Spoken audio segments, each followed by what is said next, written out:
दुनिया में सबसे पहले सुपर कंप्यूटर 1964 में बनाया गया था। लेकिन अगर मैं आपसे सवाल पूछूं कि इंडिया में सबसे पहले सुपर कंप्यूटर किसने खरीदा था, तो आप लोग क्या कहेंगे? देखिए, अगर आप किसी आईआईटी का या फिर इसरो का या फिर किसी गवर्नमेंट ऑर्गेनाइजेशन का नाम लेने वाले हैं तो आप लोग गलत हैं। एक्चुअली इंडिया में सबसे पहले सुपर कंप्यूटर खरीदा था चंपकलाल चौकसी ने। चौंक गए ना? और वो भी 1970 में 8 करोड़ रुपए देके। पर सवाल यह है कि इन्होंने ऐसा क्यों किया, मैं आपको बताता हूं। चंपकलाल चौकसी एशियन पेंट के मालिक थे और वो एशियन पेंट को इंडिया में कोने कोने में एक एक डीलर तक पहुंचाना चाहते थे, जिसके लिए उन्हें मैसिव डेटा एनालिसिस करना था, जो कि सिर्फ सुपर कंप्यूटर से ही पॉसिबल था। अब इनके दिमाग की दाद देनी पड़ेगी।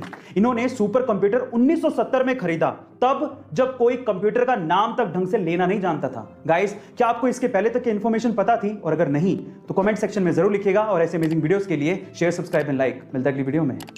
बहुत से लोग, इनफैक्ट एलोन मस्क भी इंसानी बस्ती को मार्स पे बसाना चाहते हैं। पर सवाल यह है कि हमने मार्स को ही क्यों चुना? चलिए मैं आपको इसके रीजन बताता हूं। सबसे पहला रीजन यह है कि मार्स ना ही ज्यादा गर्म है और ना ही ज्यादा ठंडा है। दूसरा, मार्स की मिट्टी में नमी पाई गई है। तीसरा, वहां पर पर्याप्त मात्रा में सनलाइट आती है, जिससे हम लोग सोलर पावर पैदा कर सकते हैं। चौथा, मार्स के चारों तरफ एटमॉस्फेयर है, जो कि हमें सन से आने वाली हार्मफुल कॉस्मिक रेज से बचा सकता है।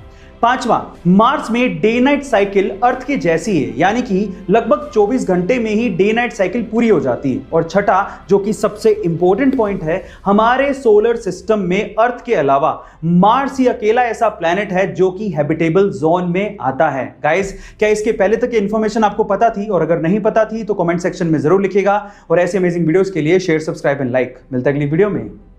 गाइस, मान लीजिए कि आप अपनी पीठ के पीछे बैग लटका के यूं ही कहीं टहल रहे, अचानक से गलती से किसी की बंदूक की गोली अगर आपकी तरफ आ जाए तो इन दैट केस, अगर आपके बैग में एप्पल का मैकबुक है तो आप बच सकते हैं। मैं ऐसा क्यों कह रहा हूं? गाइस, पूरी दुनिया में एप्पल के प्रोडक्ट अपनी टेक्नोलॉजी की वजह से फेमस तो है ही। आज मैं आपको इस वीडियो में एप्पल के मैकबुक की खास बात बताने वाला हूं। गाइस, एप्पल के मैकबुक, स्पेशली मैकबुक की बैटरी बुलेट प्रूफ है। जी हाँ गाइस, ये प्रूफ हो चुका है कि मैकबुक की बैटरी आपको 9mm राइफल, जो कि बहुत पावरफुल होती है, उसकी गोली से भी बचा सकती है। ऐसी थोड़ी दुनिया में एप्पल के प्रोडक्ट्स का नाम है। गाइस, क्या आपको इसके पहले तक इफेक्ट पता था? और अगर नहीं पता था तो चैट सेक्शन में जरूर लिखेगा। और ऐसे अमेजिंग वीडियोस के लिए शेयर, सब्सक्राइब एंड लाइक। मिलते हैं अगली वीडियो में। एक बहुत दिलचस्प कहानी सुनाता हूं, ध्यान से सुनिएगा। एक बार एक पक्षी ठंडी जगह से उड़ रहा था, लेकिन ठंड इतनी ज्यादा थी कि वो ठंड के मारे जम गया और सीधे जमीन पर जाके गिर गया।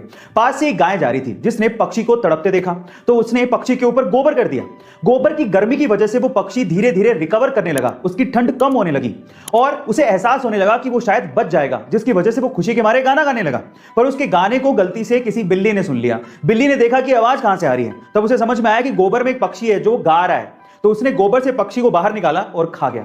अब इस स्टोरी का मोरल क्या है, ध्यान से सुनिएगा। पहला, जरूरी नहीं है कि जो आप पे गोबर करे या आपको कष्ट दे वो आपका दुश्मन है। दूसरा, जरूरी नहीं है कि जो आपको गोबर से बाहर निकाले या कष्ट से बाहर निकाले वो आपका दोस्त ही है। और तीसरा, जब भी आप गोबर के अंदर हो, यानी कि कष्ट में हो, तो अपने मुंह को बंद रखना चाहिए। गाइस, आपको ये स्टोरी कैसे लगी कमेंट सेक्शन में जरूर लिखिएगा। और ऐसे अमेजिंग वीडियोस के लिए शेयर, सब्सक्राइब एंड लाइक। मिलते हैं अगली वीडियो में।